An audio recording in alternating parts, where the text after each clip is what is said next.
Welcome to a new episode of New Normal Podcast. If this is your first time here, thanks. My name's Andrew Mayer of Digital Done Right. This podcast is about designing digital experiences. This time I traveled to Brooklyn, New York to meet a bike shop owner. Yeah, a guy selling bikes in New York City. The conversation is one I was really excited about is Chris Nolte. He sold me my current e-bike. Yes, all the way from New York City to Germany. He sold me my bike. Well, not that he gets any commission for it. Still, he sold it to me. Chris uses a lot of video at YouTube to tell the story of how e-bikes, what they are, who they're for, why you should consider getting back on a bike.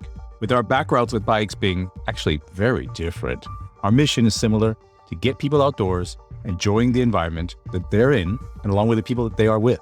You'll hear this in the interview, but Chris made a series of videos in 2020 on some of the latest e-bikes which were hitting the market. You might remember what was happening in 2020. It was kind of hard to get into a bike shop, look around. Chris covered the bike that I now own in such a competent manner and with such a likable style that by the time I went to my local bike shop, I knew everything, but I needed to test ride it. I got to know Chris over the summer via his YouTube videos and reached out to him for this interview.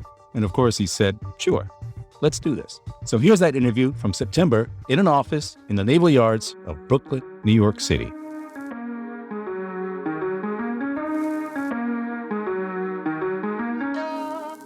Chris, thank you for taking the moment. I'm happy to sit with you to talk about your two bike shops, New York City and in Long Beach, California. And I want to hear a little bit about the Propel story and particularly why e-bikes.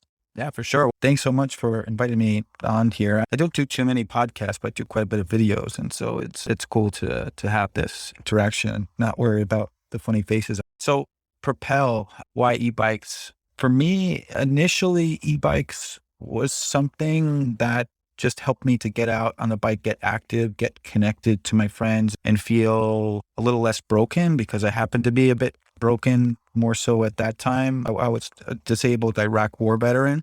I hurt my back in driving fuel trucks in Iraq, and I came back, and I guess at that time I was 21, 22 and not really doing too much. A friend of mine got an electric bike, and a bunch of my friends were riding bikes quite often, but I always felt intimidated about it. And I tried my friend's bike and I said, wow, I could do this. And it suddenly took that psychological factor out of it. And although I probably had the physical ability, some reason it's, psychological factor was limiting me, and I got into it, and I had a lot of experience with retail and marketing, stuff like that. And it sparked my interest in maybe trying my hand at getting more people exposed to this product. And at the time, it was primarily for that purpose, for maybe people's physical limitations and giving them another option. But what happened was, several years into it, I realized that this is more than just a recreational tool. It's actually a transportation tool. What I recognize is that it's perhaps a way for me to deal with something that I felt a bit uncomfortable about, the energy that I had put into this war. And then maybe I can offset some of that. And basically that's what I got into. And it really changed my focus and my energy that I put into this. Was a side thing when I started it on some level. I had also been running a web marketing company at the same time while I was in school full time. So I had a lot going on. And I think when I made this realization about this being a transportation solution, that actually gave me the motivation to go full time into this and really put all my energy into it. When I graduated school, I decided not to get a job and just focus on this, and moved to New York City where I felt like they needed it the most, even though it was illegal at the time. And the city made sure to let me know that with a $25,000 fine. But now here we are, and times have changed quite a bit because now the city's asking me, can you send us some proposals and whatever else? So it's a very different vibe. Just, I'm really grateful, and it feels good to be doing something that I feel good about putting out in the world. So this is now the fanboy moment here, because Chris is a YouTube star. At least in the e-bike, in this small niche of the world, which for me in summer of last year was important. I'm a little bit different from background with bikes. I'm an old school biker. Yeah. I raced bikes in college. I have ridden forever, but I BMX and everything else as a kid, but race bikes, street. In college, raced lots of races in the early 2000s across Europe. In Germany, road races, big, really competitive stuff as it would be there. I've had more bikes than my wife wants me to have in my house. She met me in Louisiana when she was an exchange student, when I lived in an apartment with some other students, and I had 3 bikes hanging on the living room wall. That's just the relationship I had from bikes all over. So last year, we all had a bit of an interruption in our lives around the world, but also being professionally. And when I left the professional world after more than a quarter century, the day that I got the notice that I was leaving, I told my wife, I'm going to buy an e-bike out of the blue. Now, a little bit of that was precursed through some interactions I had with your videos. You were on a big roll with bikes that were coming out on the market, brands. We don't have to mention them all here, but you were doing some really interesting work, not just alone. You were with other people that were doing the same stuff. Yeah. And I was interested in a bike that I could go long distance or climbing meters, whatever. I wanted something that was rugged. I was wanting something that had things that I didn't really understand, because I never had a bike with disc brakes. I never had electronic shifting. I never knew any of those. For me, it was old school steel. It's where I started with the shifters on the drop tubes. Wonderfully dangerous. And through your videos, I was so clear on what I wanted. Yeah. I just needed to find a bike shop that wasn't in New York, Long Beach, California. Not unfortunately for you. So you did your job extremely well. And I've told you that, and I think it's worth rehashing. You did it better than the maker of that bike did themselves. And some of their dealers and distributors in the region they've done in whatever languages I was watching there. And I appreciated that. And I've told them that. I've told them that you did that. So I went to a bike shop. Long story short, I went to a bike shop, went to 2 different bike shops. The first one tried to convince me not to buy this bike. The second one was, I met the guy. He was riding the same bike. It was a match made, similar age as me. I said, I'm looking for it. He says, oh, you want this one? I said, that's the one I want. And he started telling me about his tours he's done on it over the last year and what he's been doing. And immediately, I didn't have any questions for him because of your videos. I was sold. This bike has basically every bell and whistle that they make, things that I would have never paid for 10 years earlier. I wouldn't have known the appreciation for that. But through your videos and others, but through a majority of your videos, and not just for this one particular model there, that made a big difference. I'd like to know, you've done a lot on the internet. You talked about your digital marketing experience before. I've experienced you mostly on YouTube, right? More recently, a bit on Instagram, but you do a lot of videos. So that's why YouTube's a great platform for you. Sure. What would your business be without the internet? It wouldn't exist. And that's truly the case, because the reality is, so we're a retail operation, but we're not a traditional retail operation in any sense of the word. And that possibility didn't exist when I started this business, because the laws in New York were not really too conducive to electric bikes. And also I didn't really have the resources to open a retail operation. So I actually opened my first business of Propel in a very untraditional space. It was actually in a 2nd floor shared office. Actually just saw my friend that still uses that space to today. And loads of businesses have been launched out of this 800 square feet office in Lindenhurst on Long Island, in a residential neighborhood, in an industrial building. Nothing outside, no signs outside. So nobody would know I existed without the internet. But I didn't care about that. I guess I just knew that I didn't need that. I knew that I had a more powerful tool than that sign if somebody passed in the road. And I can reach this specific person. I can reach you. I can reach who I want to talk to. And they're going to find me, and I'm going to be able to communicate to them. And that doesn't, because most other advertising or marketing or whatever, you're just throwing it out there to loads of different people, but you're not actually reaching, it's not so easy to reach your target audience. Exactly. I had experience prior to that, and I had experience with search engine optimization. That was like my big thing. When I started this business, I built probably 100 websites before I built my own website to sell electric bikes. And my big thing was search engine optimization. How can we use the internet to get you found so people can understand what you're trying to do and you can really connect with your true customer? And so the majority of the sales that we did for actually really throughout the life of our business had been outside of our local area. And even today, like when I look for a location or something like that, I don't look for a location that's in a main street or high traffic area. I look for a location where is in relative proximity to, can people get here? And because I know that they can find me on the web and that people will travel. Actually, one of my salespeople told me today, the gentleman showed up today from Florida. He flew here from Florida to come test ride some bikes with us. And of course, watch loads of our videos, all that sort of thing. Before the pandemic, very regular occurrence. After the pandemic, not so regular. And that's all because of the internet. And I really believe in it. And for me, I think the internet just gives everybody a lot more opportunity than other channels normally do, because it's not just dependent on, how much money you have or who or something like that, because all that can change on the internet. It's a party where everybody exists and you have access to everybody. It's not exclusive. You don't have to have the $30,000 to get the big billboard. No. That only two of them exist. Yeah. And therefore the price, you're on an equal level. We talked about in the pre-roll here a bit about what the internet has been. What's an example of something that's working really well for you on the internet? YouTube video has been great, but I think that's in part just based on my personal skill set, perspective. I'm dyslexic. I actually learned this later in life. I didn't know it growing up. So spoken word video format works a lot better for me than written content. And I did SEO, but I struggled through it. Writing is not something come natural to me, but I believed in it so much that I did it anyway, and it was uncomfortable and I didn't really enjoy it, but I knew the power of it. Got to do this thing. But video, it's become something that comes very natural to me. And now we're working on just building up our team and being able to process more content and improve the quality. And who knows where this goes from here. But yeah, that's worked really well for me. What's not worked so well? What have you tried perhaps that you put effort into and you thought that just didn't pay off as you expected?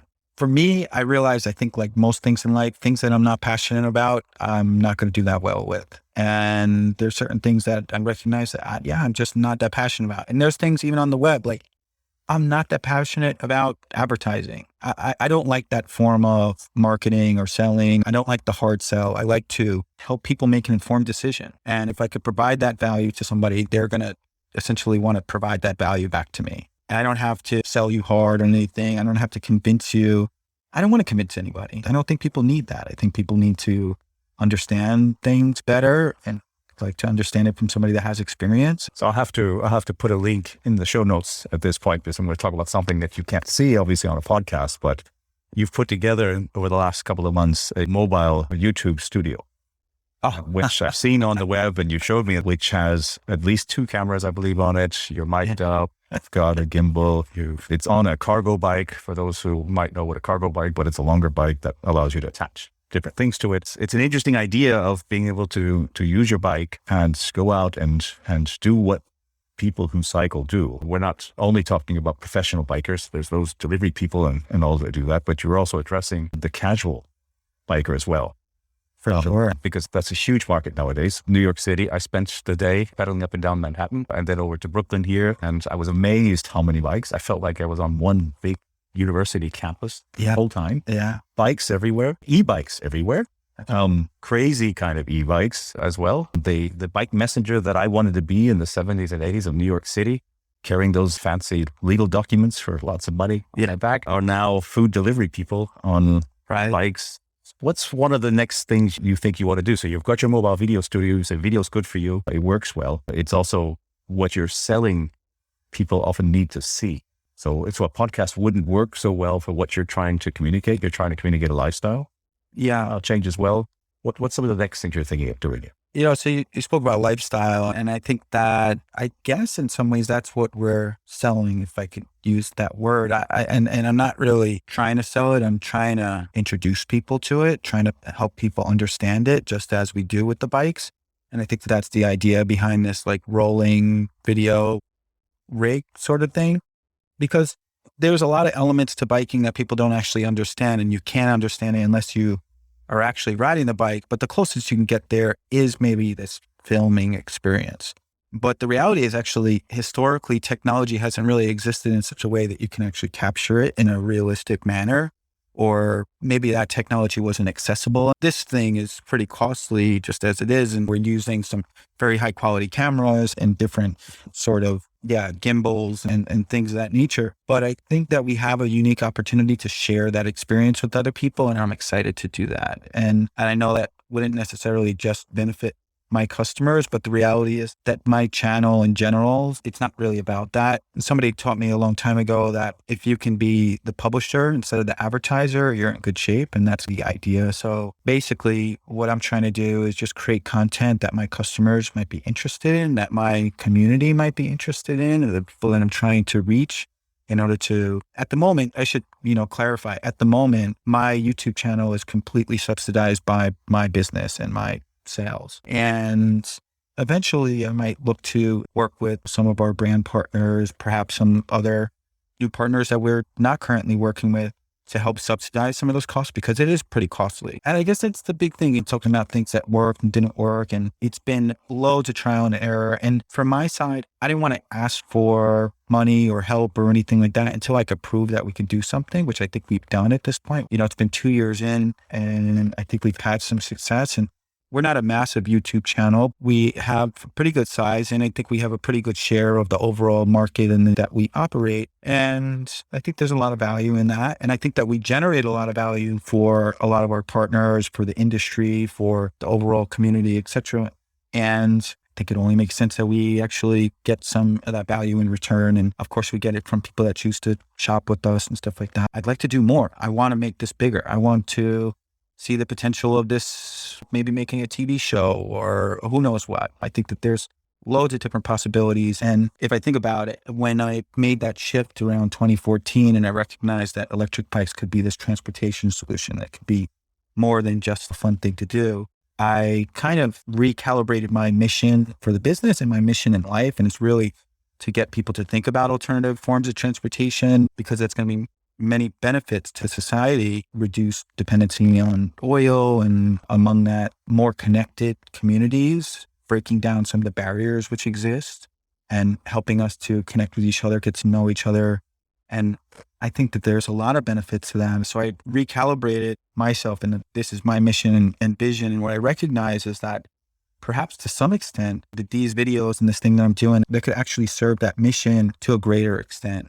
And actually, my participation in that can also serve my business to a greater extent, because I'm providing education, helping people to understand these products in a better way, and in a way that works for people more. A lot of people have very limited time, and their time is available in an asynchronous way. I have time to learn about e-bikes when I'm not working, but you're open while I'm working. So I can watch your videos when I'm not working, and I maybe could carve out some time here at some point to come test ride some bikes. And yeah, it's been really nice to be able to give that experience and experiment with these different things. We've thrown a lot of things away. There's a lot of stuff that people haven't seen, and there's stuff that people have seen that maybe I'm not the proudest of, but I'm proud of the fact that we are out there doing it. And that's part of the spirit of biking as well. Just being out there and being vulnerable. And I think that's a good way to live. I really believe that. I think that we can see a lot of benefit. And in this example, you putting yourself out there and maybe being a little uncomfortable and reaching out and saying, hey, can we do this thing? And I like that. I really like the spirit of that. I speak with different small, medium-sized business owners, and they say, that's great what Chris is doing. He's making videos talking about product, brands and all, but he's talking to 90% of those will never be your customers. Like, it's the internet, right? Yeah. I was not your customer. Sure. As a obvious example there. Is it when as you said, I sold you the bike, but I didn't get to collect the money. I have told the brand, and I'm not finished with them. So we'll see where that takes us. But I often get is, that's great, but I have a market of X, although you just gave the example of somebody coming up from Florida all the way. That's somebody you would have never have known about. You didn't know about till they walked through the door. Sure. Because it worked. Sure. And in your market, if somebody walks out with one of your bikes, that was well worth it. Right. It's a high quality product. But what do you say to that small business owner? Sure. So I've coached many people on these topics because I'm excited about it. I'm passionate about it.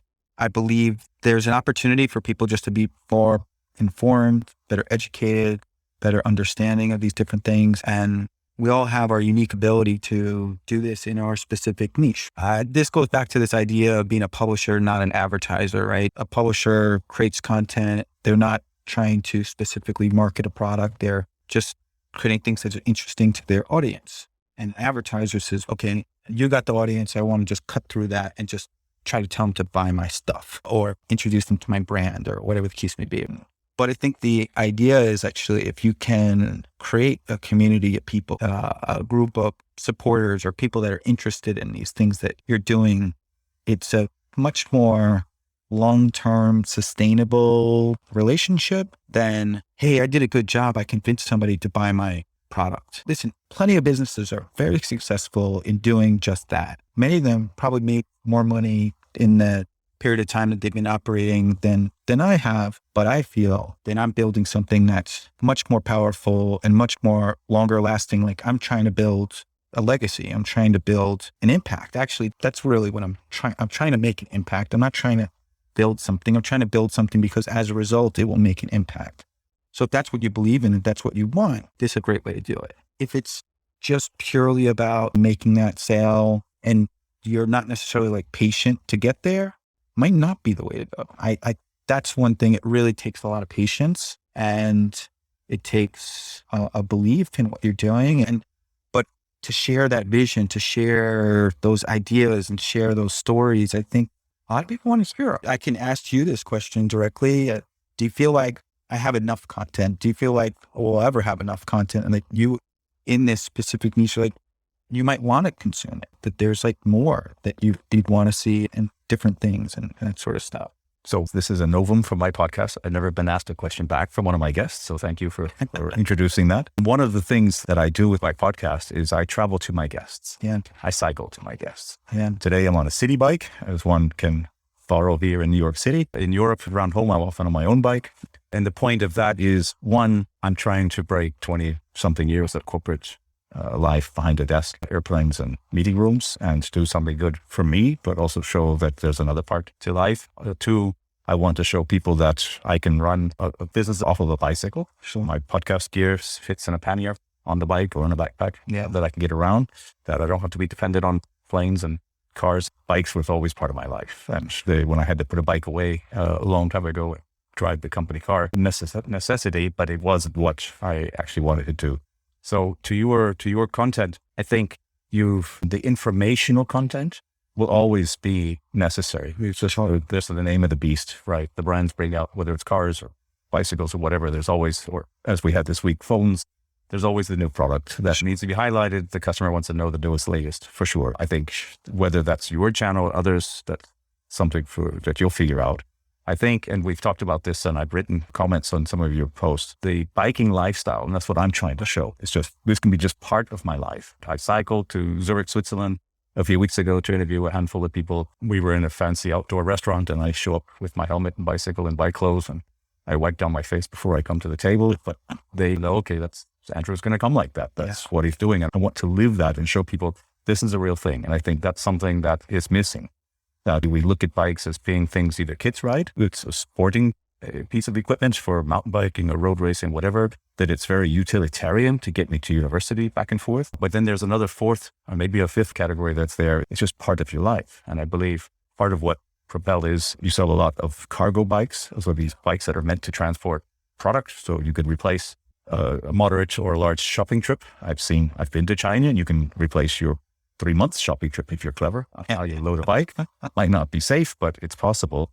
And I think just showing that there's a different way to enjoy or to interact with your community is important. And I live in a country where cars are a problem, not very different from New York City probably here. I was in the traffic today, just same as I know as home. And sure, other ways of moving, whether that's walking or taking a bus, or of course cycling, is something that people need to understand that can be a regular part of your day. You brought up an interesting point, and thinking about this from the digital communications point of view or digital marketing and that sort of thing. And people talk sometimes about having a tribe, somebody that you connect with, or a group that you connect with or associate with, and you feel like not alone. I think actually, if you think about COVID and everything like that, how alone many people felt as a result of being stuck at home alone. Yeah, naturally you're going to feel that way, but actually feeling connected to something, to some group, to some sort of community can change that dynamic. And it doesn't always necessarily need to be in person. And the internet has proved that. And I think that's actually, when I think about it with the videos and showing that lifestyle, I think that's one of the key elements that they assist with and making people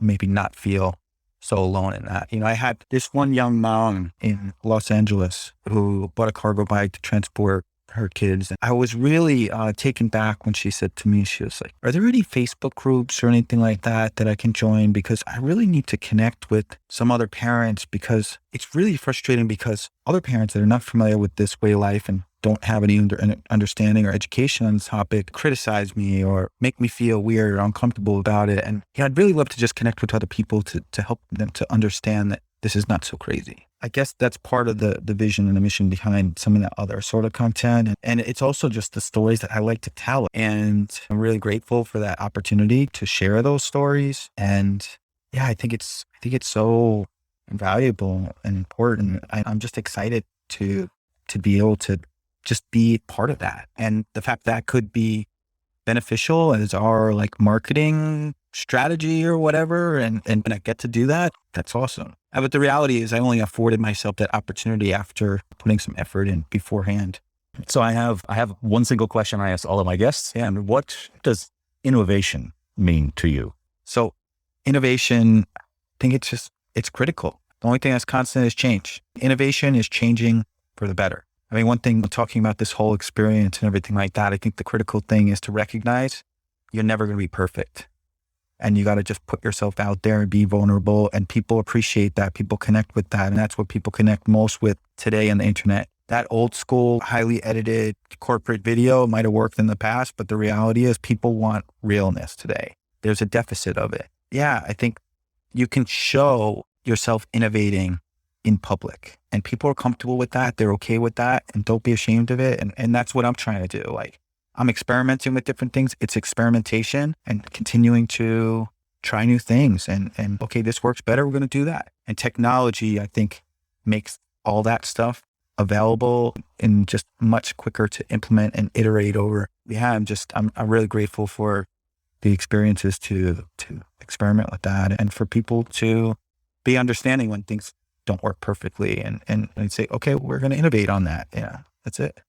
Well, thank you for the interview. Thank you for your time here. I like your answer to innovation about making change of things for the better. That's certainly what we see you doing. You put yourself very much front and center in your videos. Chris is Chris. Sure, there's edits, there's things we don't see here, but that's life as well. Sure. I appreciate what you do. I think it's important for the community, the tribe that might be bigger than you even recognize. Oh, I'm sure. It's important what you're doing, and I'm hoping that you keep doing it. Stay safe, stay on the bike, stay upright, and we'll meet again. Thank you. Thank you so much.